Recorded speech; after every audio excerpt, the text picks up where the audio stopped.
grown as a musician. Beat the craft's what I had to do while you sitting. So you listen and think about how dudes spitting. But dudes written's a product. Welcome to 3 Count Commentaries. Let us discuss NXT 2.0 and from December the 14th, let's say, 2021. And you know what? I am very impressed with this show.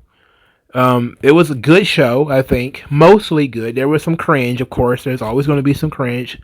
There was nuggets of cringe. But I think we found our top heel. And I truly believe it is Grayson Waller, who is now the top heel for NXT. And he reminds me a lot of The Miz. So we start the show with him being called an a-hole and him being told that he sucks outside the arena. So he's trying to get in the arena. He's being accosted by fans who are yelling at him, calling him names. And he just kind of stands there and soaks it up. He likes the attention. He loves the attention. Finally, people are paying attention to him, right? Later in the show, he comes out to cut his promo. He says that, you know, the wise man said you'll never lose your way if you bet on yourself or something to that degree. But the wise man overstayed his welcome, talking about his wife and kids. Says that, you know, now I did what I did. Now I got all these views. Now I'm trending, you know, because I bet on myself. And then he shows on the screen all the people talking about him on Twitter. And he sees tweets from Wade Barrett, and he sees tweets from Vic Joseph. Then he immediately turns to them. He says, Wade Barrett, it ain't 2010 no more. I don't care what you got to say. I don't care what you think. I don't care about you. And Vic Joseph, I beat up your best friend right in front of you, and you didn't do anything. And Vic Joseph sold it very well. Vic Joseph is underrated. How good he is on commentary, and now how he plays along, like when he was dressing up for Halloween, and now in this situation, when they put the camera on Vic Joseph, he knows what to do. He didn't make eye contact. He looked a little ashamed of himself. Had his tongue running through his cheek, and like it wasn't nothing he was gonna do. So Grayson Waller said that he didn't need anybody, doesn't need family, doesn't need friends, only himself. It's all about me, right? It's an ego-based character. I love this. So then LA Knight makes an appearance. LA Knight says that Grayson Waller thinks that he's something special because he did that flying elbow off the top of the cage with some help. Called him an incel. Says, how about you come find me before I find you first? And I'm like, okay. I like where we're going here. Grayson Waller is still walking around. He's walking around backstage. Tiffany Stratton comes up to him. We can't see her. Her back is to the camera. There is some weirdness about that. They're not showing her on TV yet. But she is visible. She's on social media. She's on Twitter. She's also already been on 205 Live. So people know what she looks like already. But they're not going to debut her face on television yet. You know. But they introduced her here by her saying her daddy thinks that Grayson Waller is a terrible person. Then Io Shirai walks up to Grayson Waller and she is giving him the business. She's giving him Sears. Okay? She's giving him everything. She could have been reading the menu, the periodic table, the table of contents to her favorite book. I have no idea. But she was saying it with such ferocity. And she was saying it with such passion that I was very interested. And then Grayson Waller sat down and listened and enjoyed that she was giving him this just verbal drubbing. And he was like, yep, sure, whatever. Yeah. He likes the attention. He's loving the attention. He's soaking in the attention. Then he goes to the locker room because apparently he just wants to go hang out. He walks up to Brian Breaker and is like, hey, what up, buddy? War Games partner. He put his hands up and Brian Breaker is like, nah, get out of here. We don't want you here. You're not welcome here. What you did was disgusting. You get out. And Grayson Waller was like, oh, yeah. Everybody feels that way. Everybody's like, yeah, get out of here. Beat it. Kick rocks, Junior. And he was like, you know what? Stars need their own locker rooms anyway. And he turns around and he leaves. Great stuff.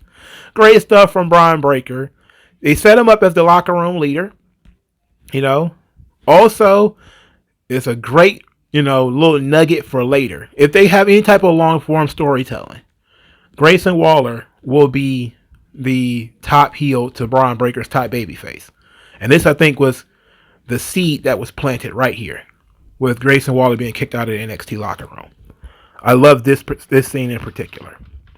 So now Grayson Waller is on his way out. He got kicked out of the locker room. He got dressed down everywhere that he goes.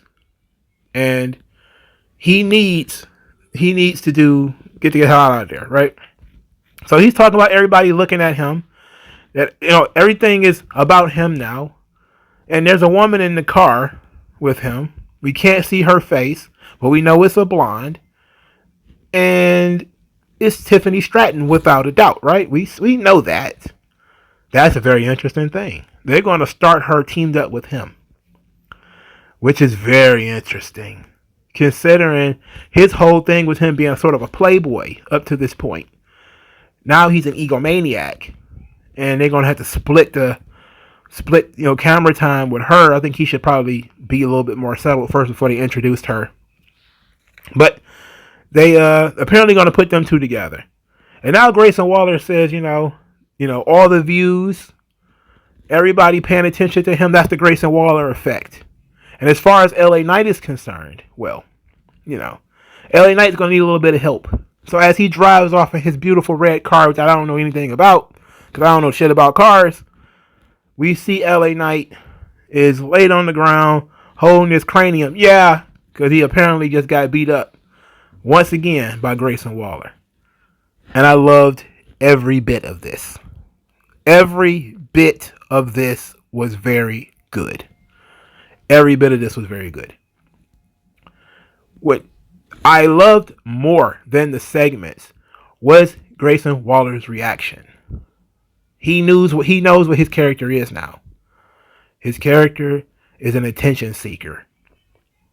He's doing all this stuff for attention. And he finally is starting to get it. Even though it's negative attention, he's finally starting to get it. And he is absolutely loving it. This is perfect. Nobody can ignore him anymore. Last week, or was it 2 weeks ago, when he was hitting on the girls and the girl left him. Now he's got the girl. That's a little nugget right there too. Now he's got a girl, probably even a better girl, right? A couple of weeks ago, nobody was talking about him. Nobody cared about him. Now, everybody's talking about him. Everybody's paying attention to him. He's no longer the obscure guy on the roster. He's now front and center. We have defined the character of Grayson Waller, and it's great. It is excellent. Now, my only issue is, how do you maintain this? How do you maintain this? Because look, for starters, you just can't go around beating them, right? Somebody's going to get a huge rub for beating this guy, because this is the guy who took out Johnny Gargano, and they've been really milking that, as they should. We'll talk about Gargano and Cole and not Cole, but Gargano and Riley at the end. There's also going to be another NXT rant at the end, because we're going to talk about what Shawn Michaels said. So, I should have said that at the beginning, but whatever. So that was Grayson Waller. That was the first point. Really enjoyed the Grayson Waller stuff on NXT. The next thing that took place was Duke Hudson versus Cameron Grimes, no holds barred. I said, I'm tired of street fights. No holds barred, street fights. I'm burnt out on them. Duke Hudson came out there. He had the headgear with the wig, which of course he did. The Samoa Joe slam spot in the corner, where Cameron Grimes leapt off the chair and then got caught. That was a nice little spot. I like that spot. And I like the finish. Duke Hudson is, he's winning at some point. And he's obsessed with humiliating Cameron Grimes the way he was humiliated. He's going to cut Cameron Grimes' hair. Cameron Grimes kicks him in the face. He drops the clippers or whatever. And then he gets a cave-in on the chair, which is probably the best cave-in ever because I hate that move as a finish. It's a shitty finish. It's a running stomp. He almost always botches it. Like, that move is botched so much. I hate the move. It looks like shit anyway. So Cameron Grimes once again beats Duke Hudson. Duke Hudson has won 0 segments or matches involving Cameron Grimes. He has no heat whatsoever. And then the coup de grace, Cameron Grimes reveals the baldy, snatches his wig off, embarrassing him in front of the world. And I was thinking, okay, maybe finally we can move on from this. But the match itself was fine. It was a solid match. It wasn't terrible. And I'm glad that we finally have ended this feud. Interested in what we'll do with Duke Hudson now. Maybe we take some time off to let his hair grow back. And we can retool that character. Hopefully. Because that poker room thing is not working. It ain't working at all, bud. So Cora Jade comes out there. She's finally medically cleared. And then Dakota Kai interrupts. Dakota Kai says that Raquel Gonzalez always does this. She latches on to herself. She latches on to somebody more talented, rather. And then she rides you for all your success while you do all the work. And then Cora Jade basically was like, whatever. I don't got nothing to do with this. You know, like, I don't got nothing to do with y'all crazy stuff. I'll see you later for the match. Then later, Raquel Gonzalez and Dakota Kai were having a pull apart in the NXT parking lot. I'm like, okay. It's a pull apart argument where there's kendo sticks everywhere. For some reason, there was a kendo stick in the NXT parking lot. Are there, like, strange weapons in the NXT parking lot, too? What's going on?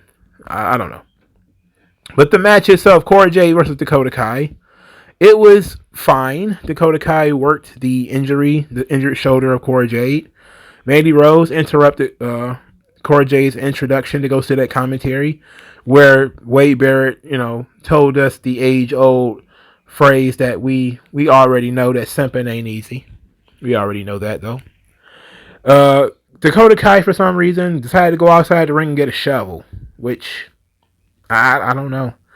I get that it fits this new character of hers, that she's, I was about to say an undertaker, but a graveyard digger? I don't know. But she went to go get a shovel. Ended up being a huge mistake. Ended up getting rolled up and pinned. Got cinnamon rolled. Okay, whatever.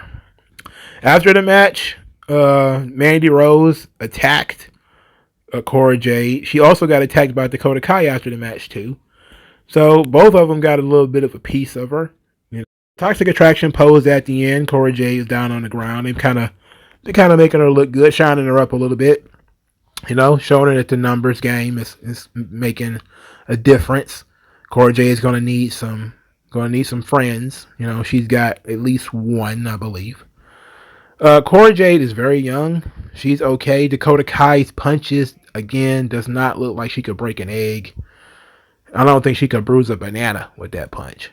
It's just something about these very small women and punches. They don't look good. It's not their fault. They're just very small women. All right.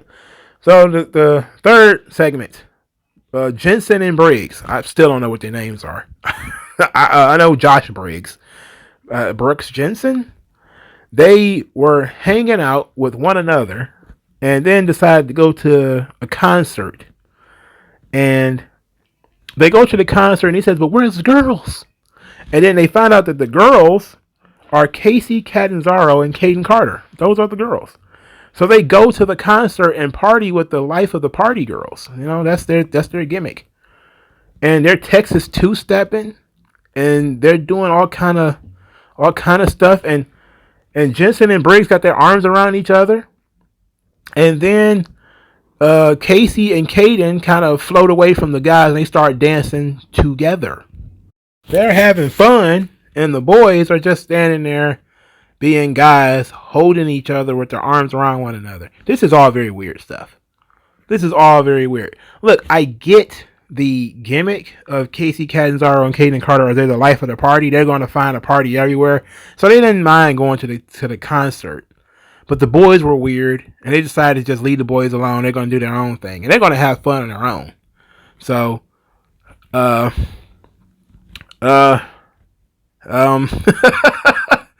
didn't make Brooks and Briggs look cool. They didn't make them look cool at all. They took them to a Texas two-step festival or square dancing concert or whatever the hell this thing was. That ain't very cool, but I mean, I'm all about a little cross-cultural action, let's say. So whatever. This was cringe. This was cringe incarnate. So it was like they put we got to have a Casey Catanzaro and Caden Carter vignette. We got to have a Jensen and Briggs vignette. How about we just mash them together? Like peanut butter and hot sauce. We just going to smash them together and see what happens. See, what comes of it. I don't know. It was a nice try. But, I'll reject your deposit. All right, so Malcolm Bivens is talking about big money matches. And that Brian may be a tough guy, may be a great athlete. But he ain't the champ of NXT. And that Roddy then promised that he's going to beat Brian Breaker all by himself. That's what he's going to do. And he, of course, failed in that endeavor. It's Roderick Strong versus Brian Breaker, the main event of the show. Brian Breaker wins the match clean as a hospital floor. Just beat him. You know what? It was awesome. All of this was awesome. This was a great match. Brian Breaker just got it. He just got it all figured out, man. He's a young, tough badass. There's no real gimmick to him. He seems like a stand-up dude. And that's the important thing. There's no gimmicks with Brian Breaker. He's just a stand-up, tough guy. And that's all he really needs to be. It reminds me a lot of the early days of Dr. Death, Steve Williams. I'm pretty sure a lot of you guys probably didn't watch it, but Dr. Death, when he first was brought in, that's kind of how he was. He was just kind of like I guess you could say hometown boy, because he was brought into the territory, the Mid-South territory. Well, Bill Watson, was from Oklahoma. And that was kind of what his character is. He's kind of like the stand-up, virtuous, hometown guy. Even though, Louisiana is the biggest part of the territory. Bill Watson's from Texas. I mean, it's from Oklahoma, so he's gonna look out for his boy. But that's kind of how it comes across to me. And it was easy to say he reminds me of the Steiner brothers. It reminds me of his dad and his uncle. It was like, yeah, but he also has sort of the old school athlete mentality, like when he threw Grayson Waller out of the locker room for disrespecting the elders and the veterans and all that kind of stuff. For ruining the moment. That just feels real to me. Like he would really do that. And it seems like that felt legit. So Brian Breaker beating Roderick Strong. There's no shame in losing to Brian Breaker, even if you are the Cruiserweight champion. I wish we could have avoided it though, because I do think we are building up something with Carmelo Hayes and Roderick Strong. And the concept of the two belts either being fused or one of the belts being put on one of the other guys and somebody being a double champion. And I think that you're stealing from Carmelo Hayes if he's going to beat Roderick Strong by having Brian Breaker beat him. But at the same time, Brian Breaker, if he's going to be the guy wrestling Tommaso Ciampa, he should be going over some top guys in order to be ready for that spot.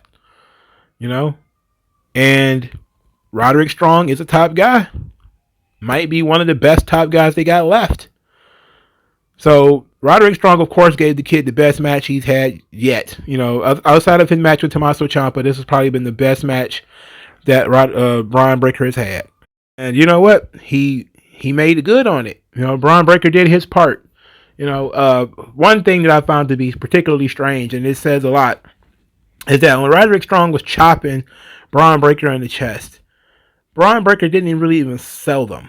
They sounded really good, but you didn't see Brian Breaker flinch. His chest did not move.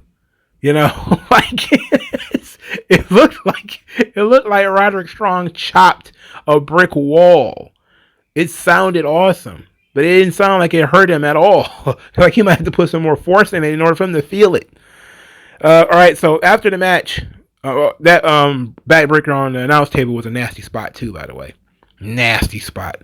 Really liked it. So after the match, Tommaso Ciampa jumped to Braun Breaker, DDT'd him on the in the ring, welcomed him back to the deep end, and said that now they're at war. Okay, all right. So they're pushing Tommaso Ciampa as sort of the heel now. He's attacking young Braun from behind. He's gonna torment this kid. All right. This feud has been very straightforward. No frills, no pies in the face. It's just been two tough guys. The wily veteran, the young stallion.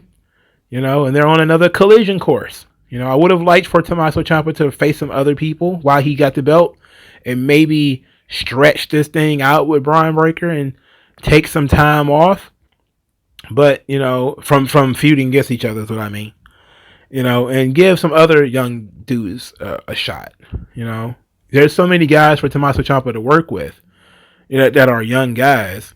I think having Braun Breaker sort of monopolize that spot does a disservice to the rest of the roster. We know Braun Breaker is going to be the guy. We see that. We have eyeballs. So it'd have been nice to spread that love around a little bit. Let Tommaso Ciampa give rubs to some of the other guys that are on the roster too. As far as title rubs rather. But, they're really trying to get this Braun Breaker experiment on. So, okay. I ain't got no problem with that. So we got Lashing Out, which I do have a problem with. I hate Lash Legend. I hate this. I hate it. She was with Jacket Time, who I am very interested in.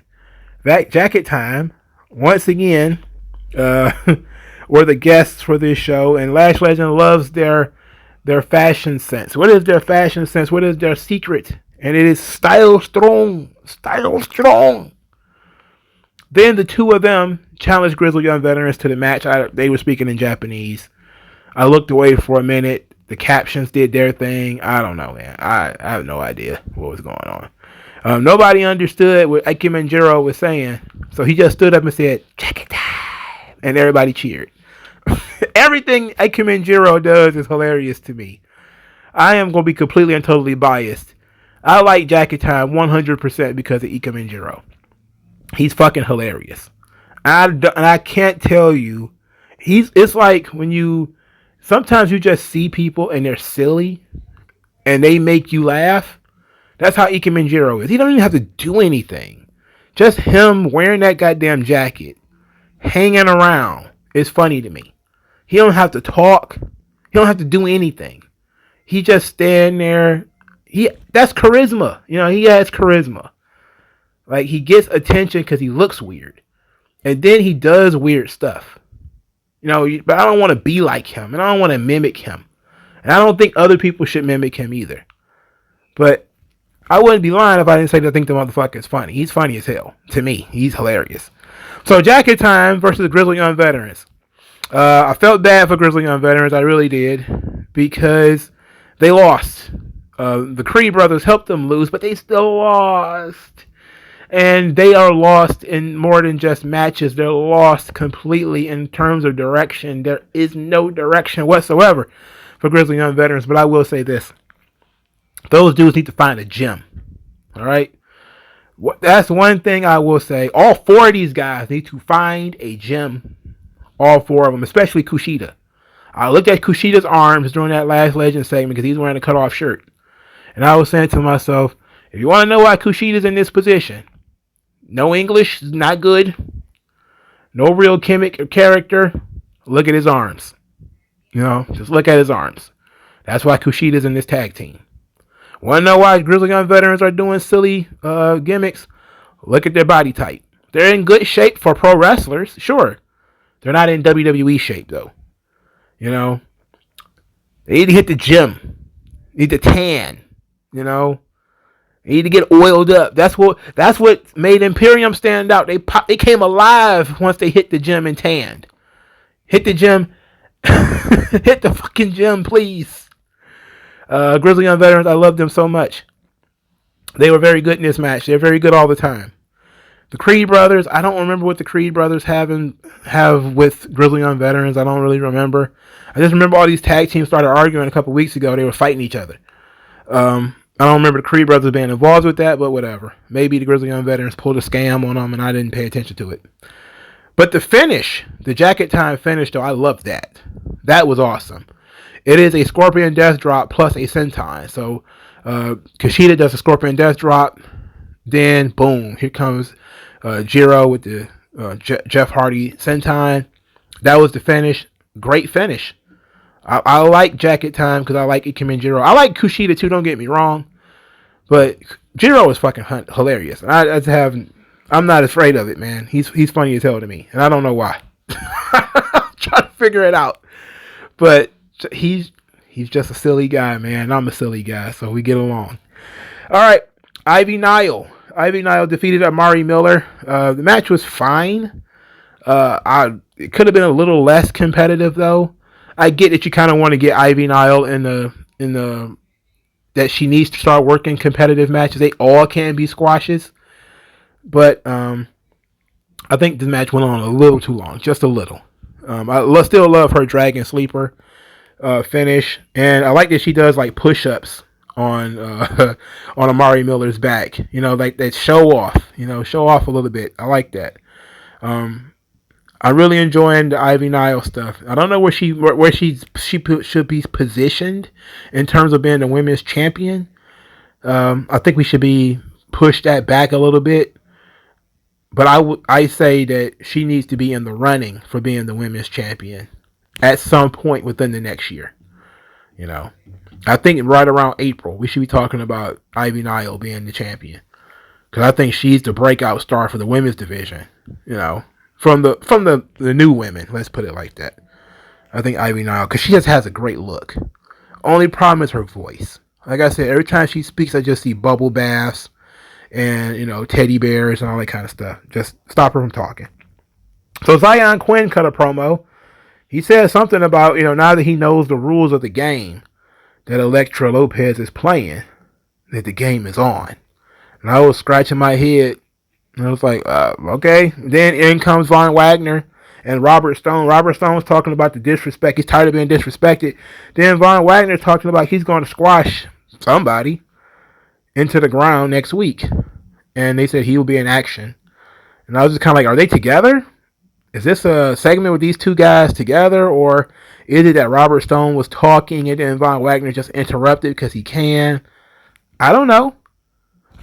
These last two promos I didn't get. I don't understand them.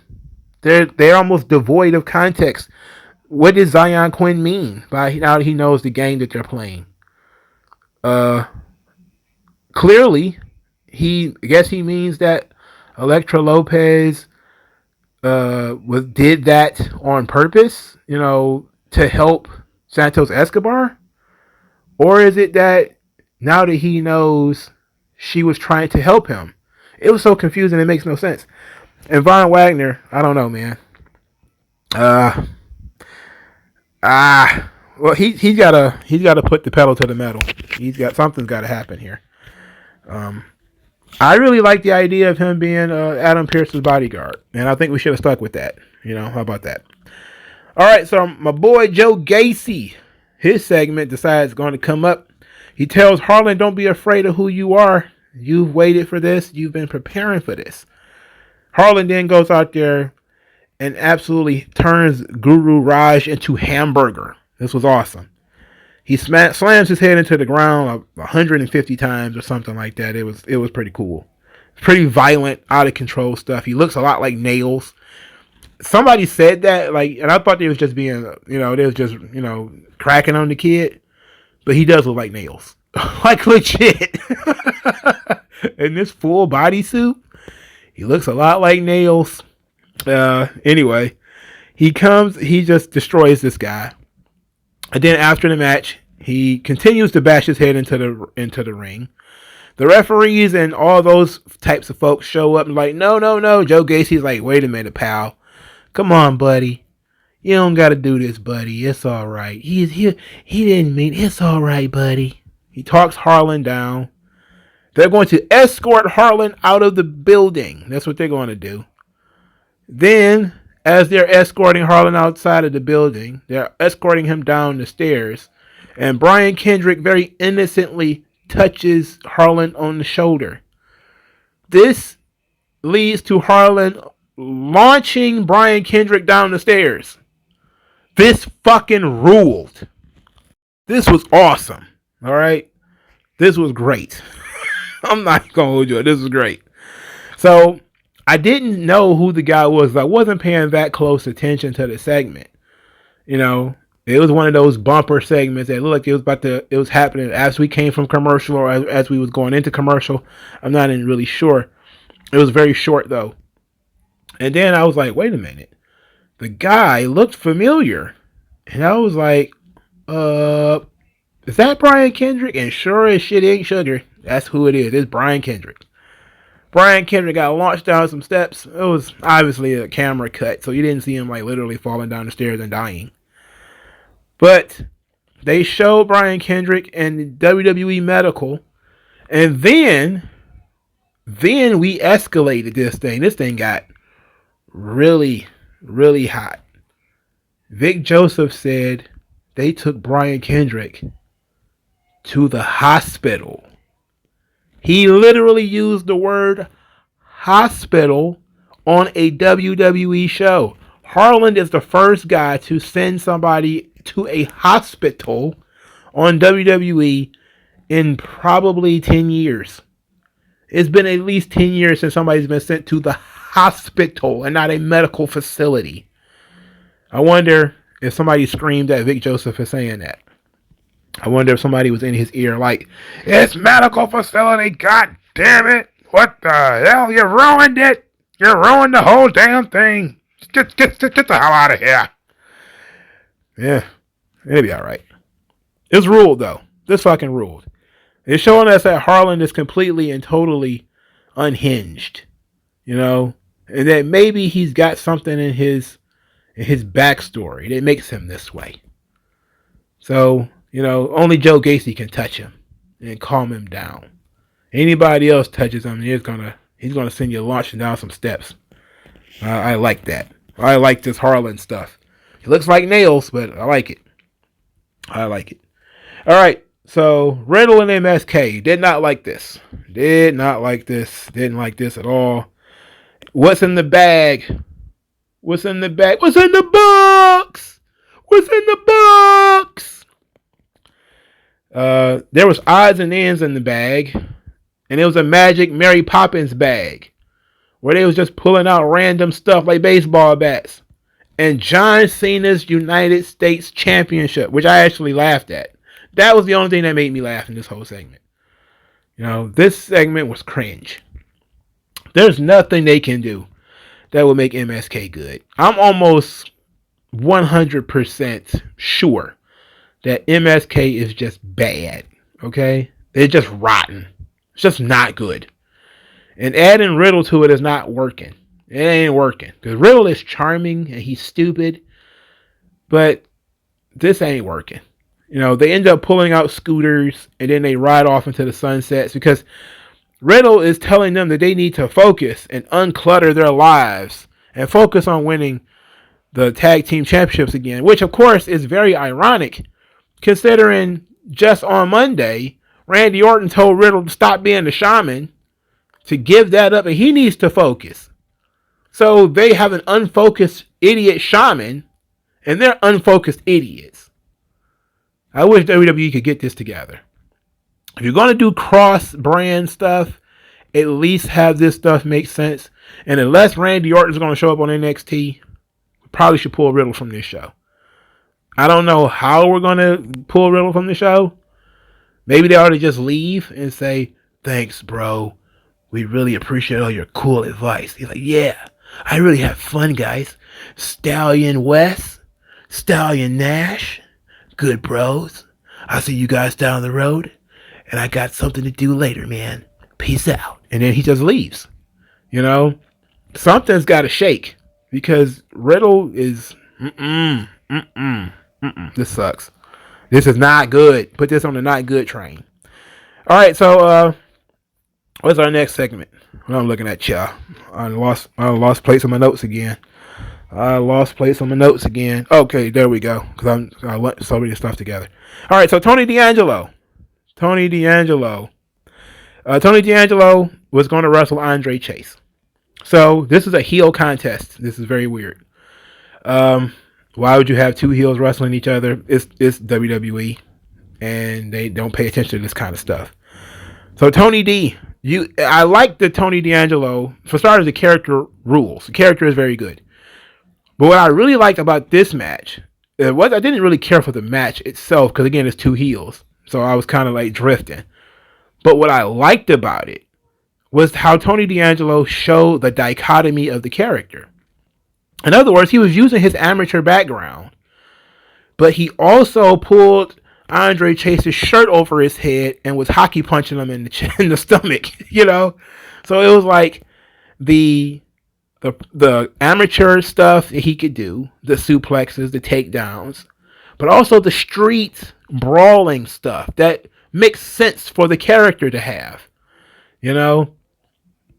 I like that. I like that dichotomy that they brought to this thing. Andre Chase had a pretty sweet Russian leg sweep counter in this move too. It feels like something Bret Hart would have done. I like that. The finish came from the Northern Lights into a cradle fisherman buster. I like the fisherman buster as a finish. I like that. I like that move. I think it's called I think it was Saturn's finish. I'm almost certain that Shane Douglas used it as a finish too, but I can never get anybody to confirm. I know he used the belly-to-belly suplex too, but I think at one point Shane Douglas used the Pittsburgh plunge, which I think was a spinning net breaker fisherman thing. I can't be the only one that remembers him using that move.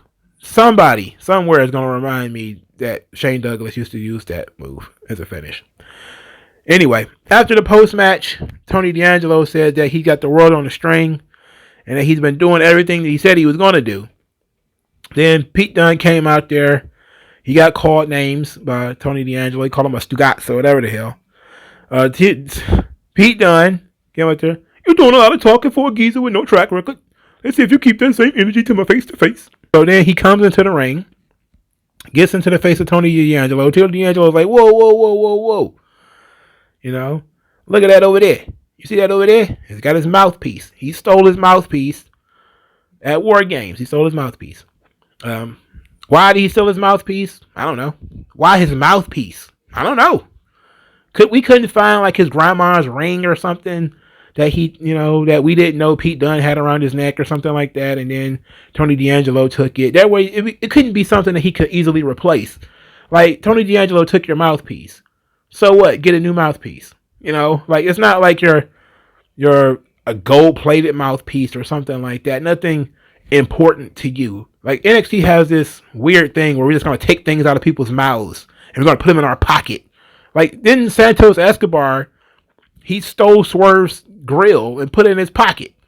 Now we got Tony D'Angelo. He's going to take the mouthpiece and put it in his pocket. It's so weird. Anyway, Tony D'Angelo told him that he'd get it back from him next week. He'll talk to him about all this thing next week because Tony D'Angelo, has dealings with guys who have dealings with things. Which is as mafia as it gets. As to say, I have other things, literally anything better to do. Of course, he tried to backfight. He gets caught, gets his fingers bent. Then Dunne shatters the little casing and puts his mouthpiece back into his mouth. Everybody collectively goes, ugh. Because not only has Tony D'Angelo's hands been all over that thing, it's been in his pockets. He's had it for like 2 weeks now. And it was stomped by Pete Dunne's foot. And these people must have never played sports. It's only been recently that I've started seeing players wash off mouthpieces. When I was growing up, places that drop mouthpieces on the ground all the time, boxers and stuff, they used to drop them all the time. They just put them right back in. They wouldn't think about it like, oh my God, it's dirty. They don't. No, that wasn't how we grew up. I didn't grow up with mouthpieces that were washed off every time they fell out of your mouth. It was grab it, put it back in before, ants or whatever get on it and get back out there. But it's a new world. It's a new day. These new kids, man, they're so worried about germs. So they're like, no, I can't believe that you're going to need a tetanus shot. And it's like, what? It's a mouthpiece. It ain't going that far into his mouth, for Christ's sake. Come on, relax. Tony D'Angelo will be beating up on Pete Dunne next week. Can't look forward to that. That ought to be fun. All right, so Boa defeated Idris Enofe, and by kicking him to the head, it looked pretty stiff. Looked like a stiff kick to the head. So that was all of NXT. It all looks fairly good, fairly fun show. There was, of course, some misses. The Boa versus Idris Enofe, I couldn't muster up anything to care about that. That's why I didn't really talk about it that much. Boa is still trying to find this new character. They're still trying to find a way to explain how he is now. Idris Enofe got this huge entrance for his return, for his debut, and has lost both matches since. Solo Sikoa is going to fight this guy. I guess he's going to fight Boa. Okay, whatever. The MSK Riddle stuff, didn't like it. Lash Legend, could do without it. There's stuff like that I didn't think was great, but I think Grayson Waller and Brian Breaker, they both definitely made up for it. I loved everything that they were doing. So, but let's take a moment to discuss what this Shawn Michaels thing, which I think is pretty interesting. I want to talk about it because I think it's very important in order to discuss NXT 2.0. So the following quotes will be from Inside the Ropes, where Shawn Michaels is talking about. He did an interview with TV Insider. I don't know. This thing is from December the 10th. So Shawn is talking about how tough it is for some of the young talent in NXT. And they're having a very rough time with the dirt sheets. Let's put it like that. Because the dirt sheets hate NXT 2.0 for obvious reasons. It's not all of the guys that they want. It is a lot of green folks. Some of them don't wrestling background. Some of them have no real experience. They're just being thrown on TV for the first time. It's a very odd decision for WWE to do it, and they made the decision. And I'm going to support the decision only because they got to do it at some point, so might as well do it now. And it's not like there's extensive house shows or anything like that for them to do. If you want them to work, they have to work TV. That's the only option. They don't have house shows, okay? So here's what Shawn Michaels had to say. I'm just excited about this new launch of NXT. I would say I think they get held to an unfair standard. Nobody likes change. I know that was very rough. I thought tonight was a fantastic show. What the hell is he talking about? Tonight was War Games, okay. I'm so thankful for our veterans and who go out there and deliver consistently like they always do. We have such a faithful veterans that are out there having to bring up an entirely new generation. We put a lot of young guys in a really tough spot. We threw them in the deep end like they've been doing the last 10 weeks. They went out there and looked like they belonged. There has never been a generation that has been put in a position that these young men and women have. I was in the wrestling business 8 or 10 years before I had to go out there and do live TV. These guys have only been doing it for 10 weeks. That's an amazing credit to their hard work and credit to them. They also have the it factor and are gifted men and women. The fact that some of them come to a sports background, they are goal-oriented, disciplined, and focused, which has been a breath of fresh air. It's great energy all around. And then, of course, he talks about people saying that it's a Vince McMahon and Bruce Pritchard production. He says that they just give the creative direction, or they just gave them the direction to go younger, and they don't have any day-to-day control over NXT. And it's the same people that Triple H put in place. And he talked about how he's increased his workload by saying he used to do 2 hours a day, 3 days a week. Now he's doing 23 hours a day, 7 days a week. So now he's basically running NXT now that Triple H is down from his heart thing. So one is correct, and this is what Jim Cornette has been crowing about for a long time, that you can't bring green talent onto television. These people have only had a handful of matches. And I've had conversations with this about with a couple people. Because they said, how can I support NXT 2.0 when everybody is green? And I say, look, I know everybody is green. That's the thing. I'm not being told that these are the best wrestlers in the world, and then they go out there and botch everything, and they can't put 2 feet in front of each other without everybody falling down and looking like they're made out of paper mache. That's not what's occurring. I know that when I'm looking at, I don't know, let's say Lash Legend, she's never worked live television before. She has no history of wrestling. So I can take that into account when I'm watching her. And if she sucks, I'm still going to say she sucks. If she's got something to work on, I'm still going to say she's got something to work on. But I do look at it on a curve. I do.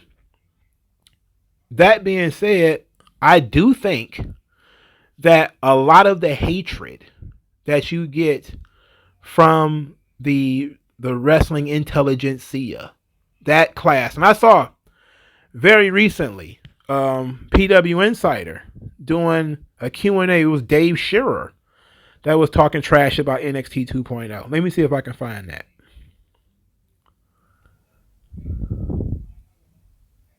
So this PW Insider Q&A, which came out on December the 13th, so 3 days after the Shawn Michaels thing, one of these questions actually directly talks about Shawn Michaels. So here's one of the questions. So I see a lot of questions about NXT in the 2.0 version, but no one seems to have an answer as to why. And I think it's pretty obvious that Vince overheard someone use the phrase trolling, and he did his Vince McMahon laugh and was like, that sounds fun, and thus we get NXT 2.0. Do you think it's past time to stop asking questions about a 70-plus-year-old man making booking decisions when it comes to WWE programming? And this is what Dave Shearer, who is a part of the wrestling intelligentsia for the last 30-some-odd years. Here's what he said. To answer your question, yes, asking questions about why Vince does what he does is a fool's errand. He's Vince, and that's the whole answer. As for NXT 2.0, he made the change because he wants his talent theater to be quote-unquote main roster ready when they are called up. Yes, I think it's ridiculous of him to say that too. But see the first answer, and we already know why he did. Does that sound like somebody who has any insight to what's going on here? It's Vince. What the? He's always been Vince. So it's not like he became this person overnight. Like, how about you provide some insight? Let's see. There's another question about NXT 2.0. This is all from the same Q&A session, by the way. He says, the questioner says, it was reported just an interview from TV Insider that Shawn Michaels, and he talked about the Bruce Pritchard thing. He says, my question is to you is why do I feel confused and saying bullcrap underneath my breath? Also, am I the only one that deactivated Peacock after watching NXT War Games? Dave Shearer, again, been in this business a long time, says, Shawn is a good company man. I understand that. I can't say who else canceled Peacock after War Games, but I do know a lot of people who only had Peacock to watch NXT, and now that's changed. They have canceled their subs. Oh, so that's great for you to put out there. That's great for the morale of the young men and women. Oh yeah, you guys, we're turning off our Peacock, and we're going to tell everybody because you don't have looks at notes Keith Lee anymore. You're not good enough. These are the same people that if you asked them last year, why did Edge win the Royal Rumble? It's because, well, Vince doesn't like the young guys anymore. Vince doesn't like any of the young talent. That's why. How bizarre. How bizarre. They went from Vince doesn't like the young talent to, well, all they want is young guys. So that's bad. It's like, you can't win. You're boxed in. It's a cold, it's literally both doors are locked to you. You're just gonna have to take the lumps.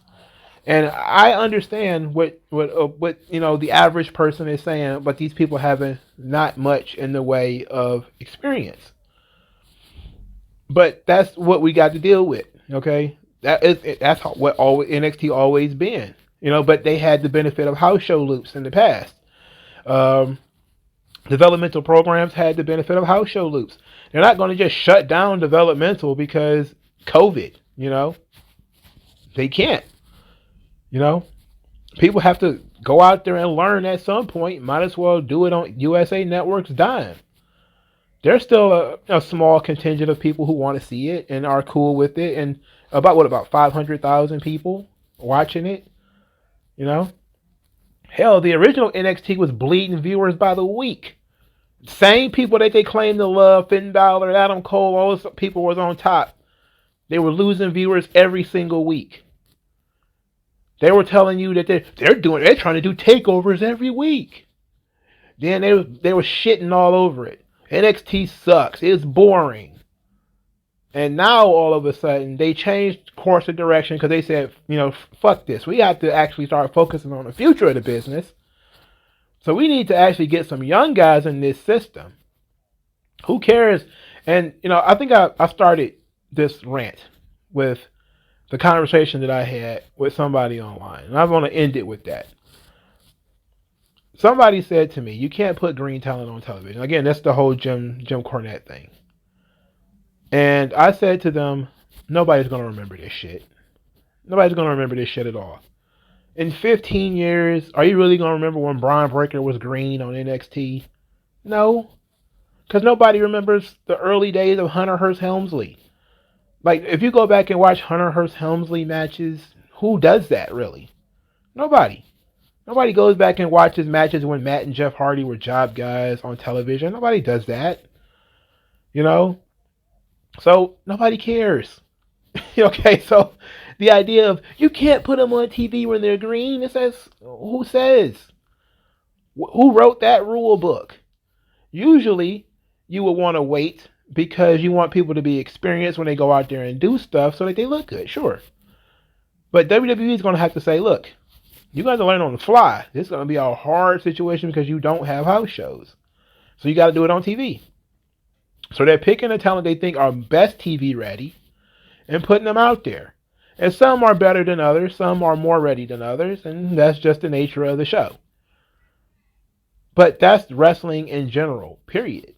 Was John Cena ready when he got put in that spot? Not really, no. Was Ultimate Warrior? No. No, he wasn't. Were the Road Warriors ready when they got pushed to the top? No. Does anybody give a shit today? No. If you turn out to be a big star, which one or two or three of these people might end up being, who knows? We don't know how the trajectory of their careers are going to go. Whether people are going to get injured or going to get married or lose their passion or, get saddled with a bad gimmick or whatever. Nobody's going to care. If you turn into The Rock, who really gives a fuck about your days as Flex Kavana? Nobody's going to give a damn.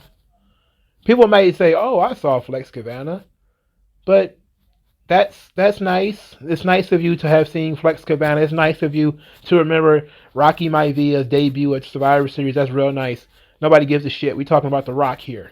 We're talking about the guy who wrestled Undertaker and Stone Cold Steve Austin and Mick Foley. We're not talking about Flex Cabana from USWA. Nobody gives a fuck. Okay? So this whole thing is completely and totally disingenuous. Most people do not care. They only want to see the entertainment value. They want to see if you're doing good stuff. And sometimes people want to watch you grow. And I have a real interest in that. Because to me, that's one of the greatest joys that I have, being a guy who's a little bit older, is that I can say, I remember when Hunter Hearst Helmsley debuted. And he had those riding pants on. And he was basically the rich snob character. And he was doing hog pen matches. And everybody's like, this guy's going nowhere fast. But I watched him go from being that guy to being world champion. To then being the authority. I got to see Undertaker when he was, with Brother Love. To his entire career. I got to watch Matt and Jeff Hardy grow up right in front of my eyes. And now I get to do it again with Braun Breaker and Tony D'Angelo and all these guys. It's a completely different, situation, of course. Because those guys were not completely, totally new.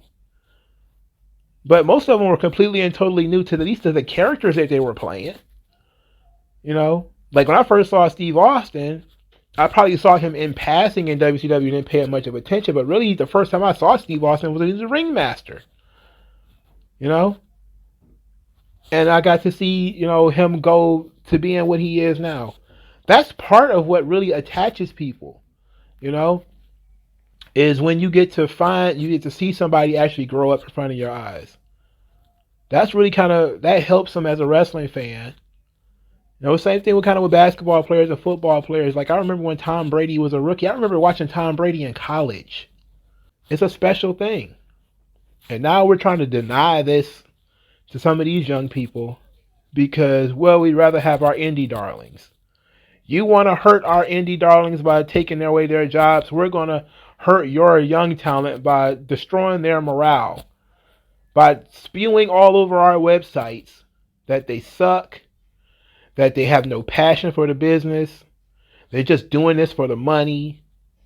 They aren't any good. The show's terrible. Everything sucks. And then we're going to go out and say that WWE is making us miserable and we're not doing it to ourselves.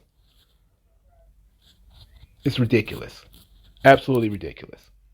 All right, let me know what you guys think in the comment section below. Like this video, share this video, subscribe to the channel, donate to the channel. Thank you guys for your time.